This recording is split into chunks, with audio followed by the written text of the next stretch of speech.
hear a number of different recordings, and you will have to answer questions on what you hear. There will be time for you to read the instructions and questions, and you will have a chance to check your work. All the recordings will be played once only. The test is in 4 sections. Write all of your answers in the listening question booklet. At the end of the real test, you will be given 10 minutes to transfer your answers to an answer sheet. Now turn to Section 1 of your booklet. Section 1. A campus radio station is going to be in action. An interviewer is interviewing a man from the university for the survey. Listen to the conversation between them and circle the best answer from A, B, or C for questions 1 to 4. You now have some time to read questions 1 to 4.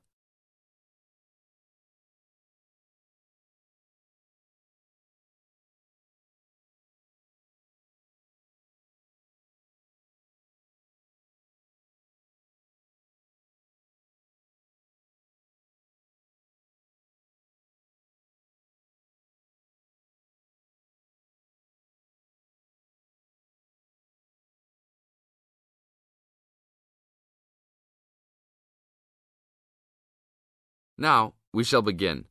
You should answer the questions as you listen, because you will never hear the recording for the second time. Listen carefully and answer questions 1 to 4. Excuse me, I'm conducting a campus survey. Would you have time to answer a few questions? What's it all about? We're doing some market research for a new campus radio station starting in the next few months. That's okay. Sounds good. Great. I'll just work through this form with you. And if we could start with some personal background information? Sure. Right. If I could have your age, please. 26. Okay, good. And are you a student, teacher, or in another job? Well, I'm a tutor, but I'm also a postgraduate student, so I don't know what you might call me. What do you think? Okay, well, I'm more of a teacher, really. Fine. And would you mind if I asked about your salary, or I could leave it blank? No, that's okay. It's $20,000 a year. Thanks. Right.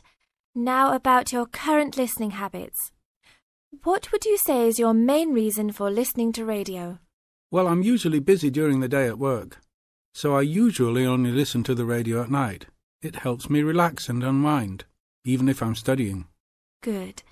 And how many hours a day on average do you listen to the radio? Well, not a lot really. I'd say just over an hour all told. Now you have some time to read questions 5 to 10.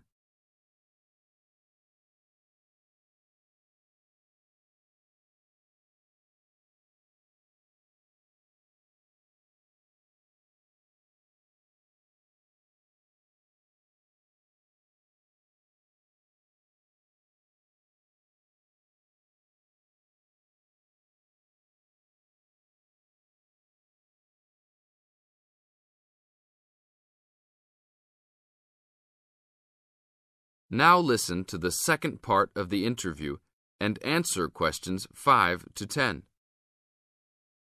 So, what are the 2 main times of the day that you listen to the radio? Well, for a little while around breakfast time, and then it tends to be later, after dinner, when I've finished any serious work I need to do. And what sort of radio programs do you like? I like the news, but I also like classical music. It helps me to relax. Fine. And turning to the new campus station, which type of programs would you prefer? I think the existing radio stations cater for my need for news. So I'd like to see programs about local information, providing a service to the campus community. And in the same vein, perhaps more for academic viewers, some lectures or relevant programs. I see. And if you had to give the new director some specific advice when they set up the station, what would you tell them? I think I'd advise them to be careful about the quality of the broadcasts. The sound system. There are a lot of radio stations, and people can change their loyalty quickly if it doesn't meet their needs.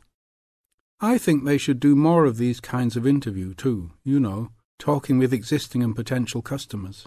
Oh, I'm pleased you think it's useful. Certainly, yeah. Good.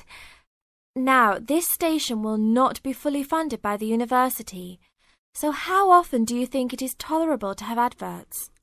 I think, well, out of that list, I'd say every quarter of an hour. Of course, that's providing they don't last for 10 minutes each time. Oh, quite. And are you interested in attending any of the special promotions for the new station? Yes, I'd be happy to, as long as they're held on the campus or nearby. OK, I'll note that down. And finally, may we put you on our mailing list? Well, I'd prefer not, except for the information about the promotions you just mentioned. OK. Can I have your name and address? Of course. I have a card I can give you. Oh, great. And thanks a lot for your time, and we look forward to seeing you. Yeah, sure. Thanks. This is the end of Section 1. Now you have half a minute to check your answers.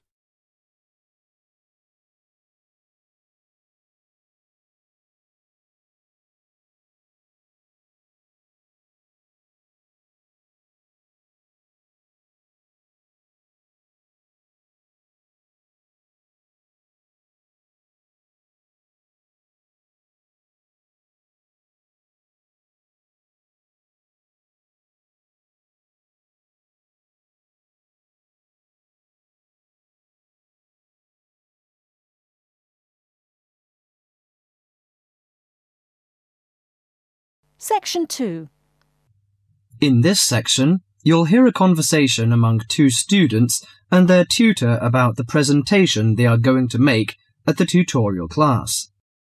First, you have some time to look at questions 11 to 16.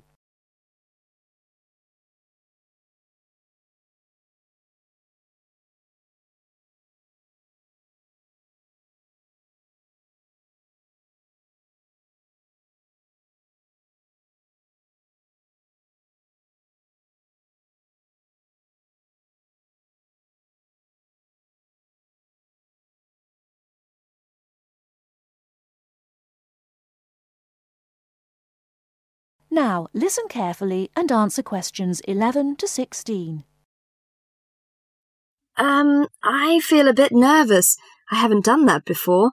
Although many of my classmates in the same tutorial group have finished theirs.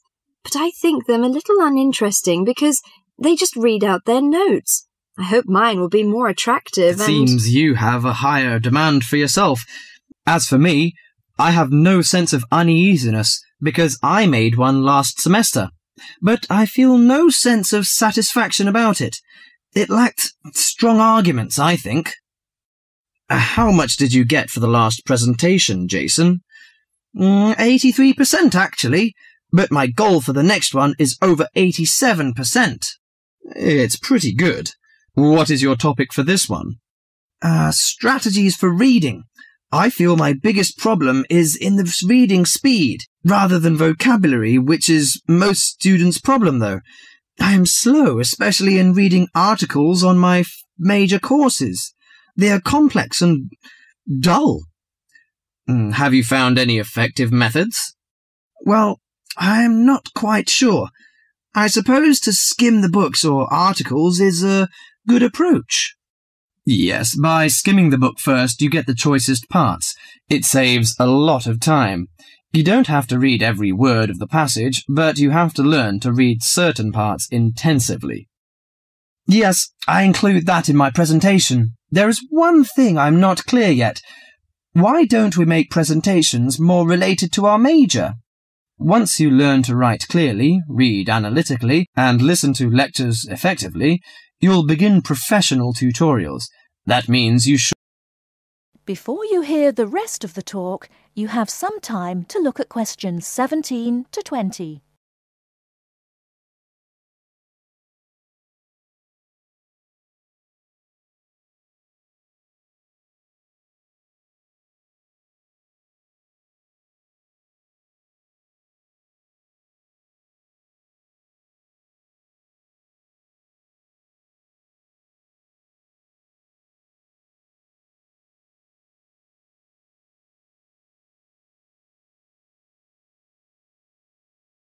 Now listen and answer questions 17 to 20. 6. Well, Karen, how is your presentation? I am still in a panic. I want to find some more interesting topics about writing, but I wonder what articles I can refer to, because there are so many of them. Did you get the list of the reading materials handed out last class? Yes, but there are over 20 on it.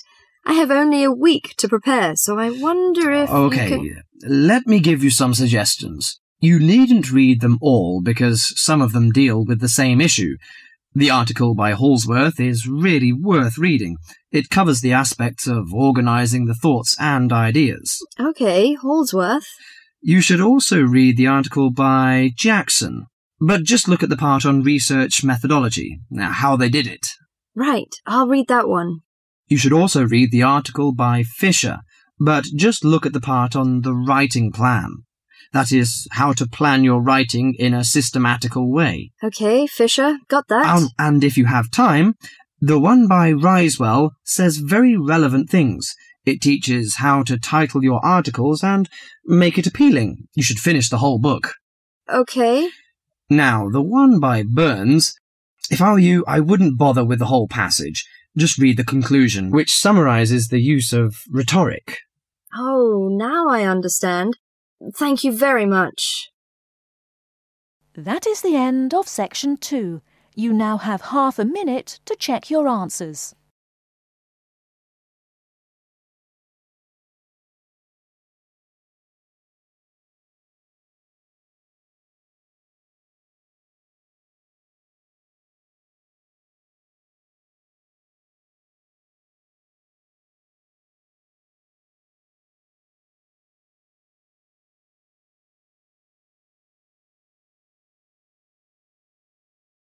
Section 3.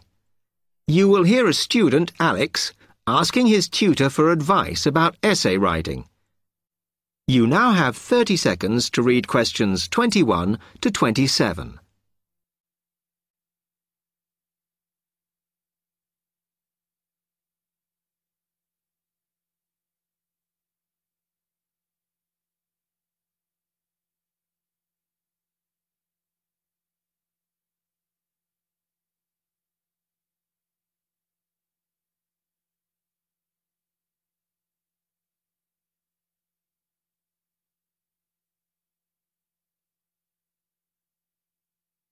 Hi, Alex. Come in. I gather you wanted some help with writing essays. Yes, I'm finding this first term difficult, and I'm worried about the assignments we have to do for January. Well, let me see if I can help. You shouldn't panic about it, because essay writing is a very straightforward process, really. What it involves is organising the information that you want to include. You shouldn't have more than you can easily manage within the word count. Make sure you haven't got too much or anything irrelevant. You need to look at that and work out what you need and what you don't need before you start.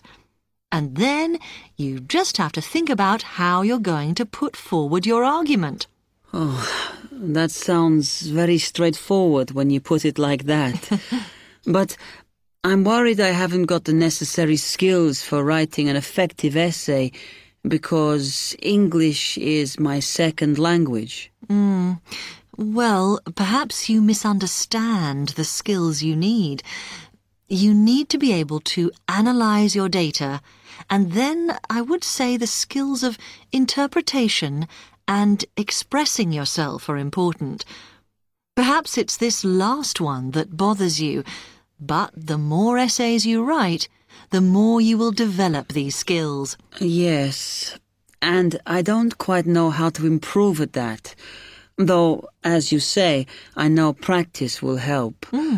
And I need to make sure I've got everything ready before I start. Yes. What is vital to good essay writing is preparation.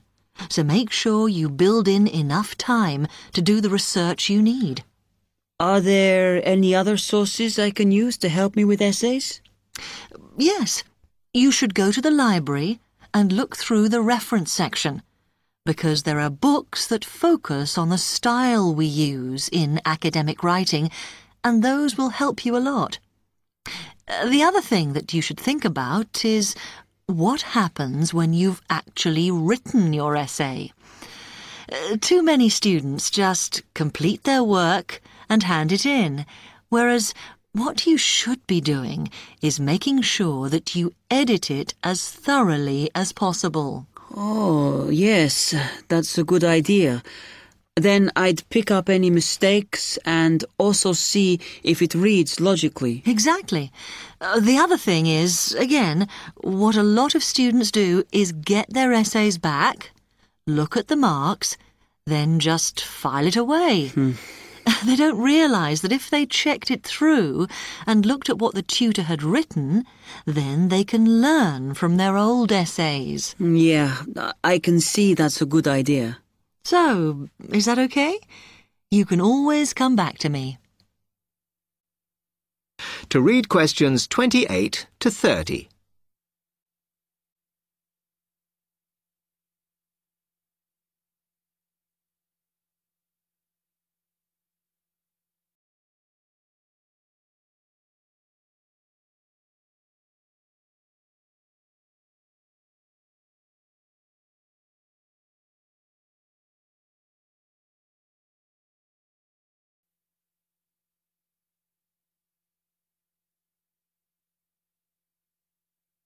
Actually, there were a couple of other things I wanted to ask you about essay writing. I had a few thoughts of my own about what I should do, such as really taking good notes when I'm reading, because that helps, doesn't it? I think it improves your knowledge rather than your actual writing. But one tip I can give you is to try and not read too much. Otherwise, you end up including irrelevant material in your essay. Remember to stay on task. Yes.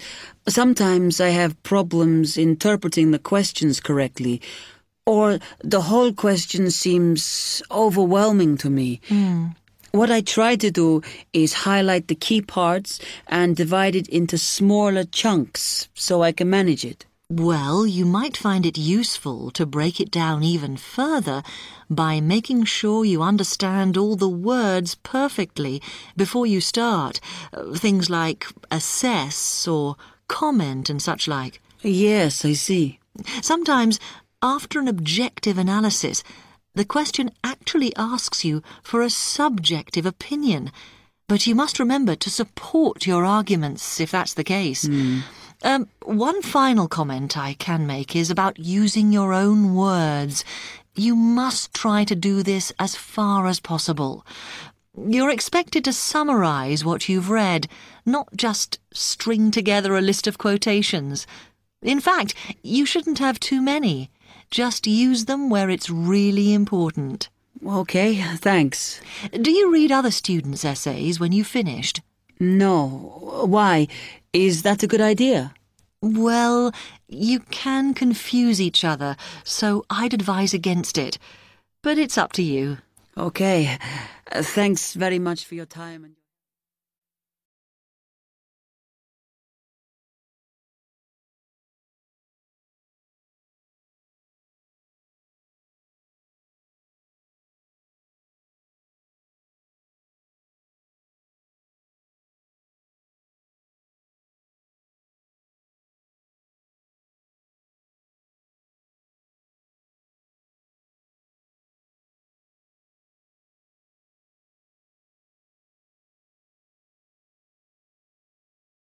Section 4. You are going to hear a lecture on fishing. First, look at questions 31 to 36.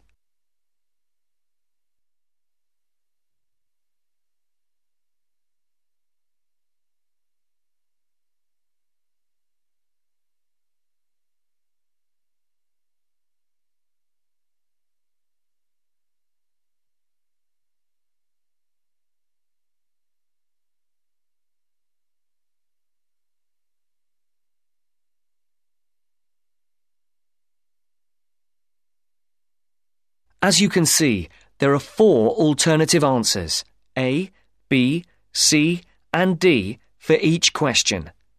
Decide which alternative is the most suitable answer and circle the correct letter.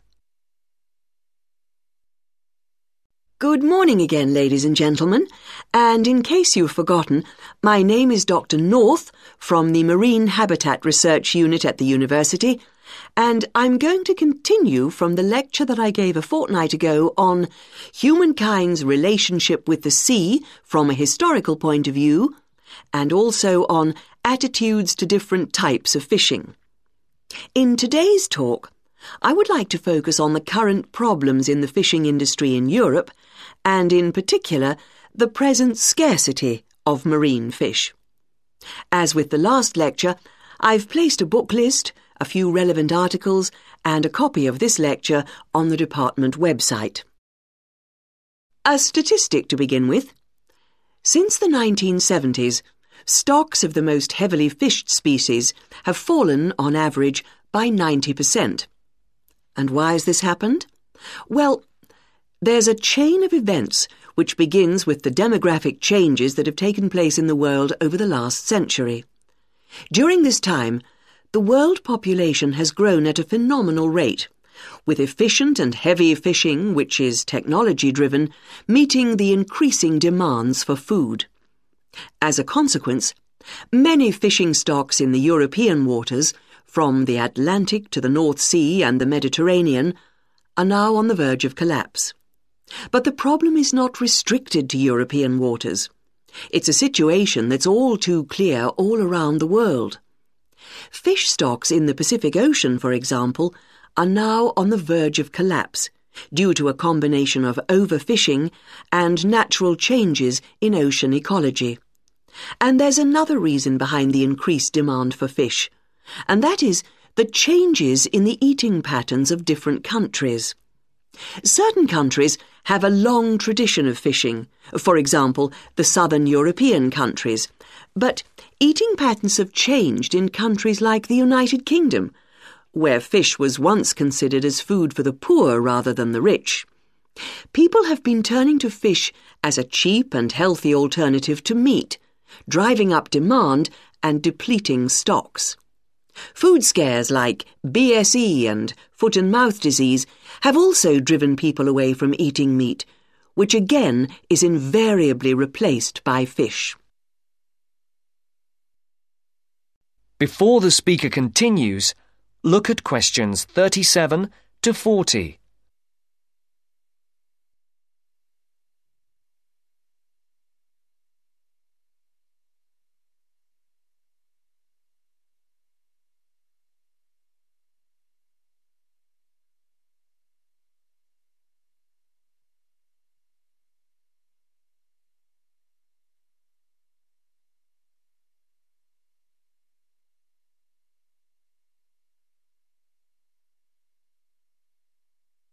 As you listen, complete the table.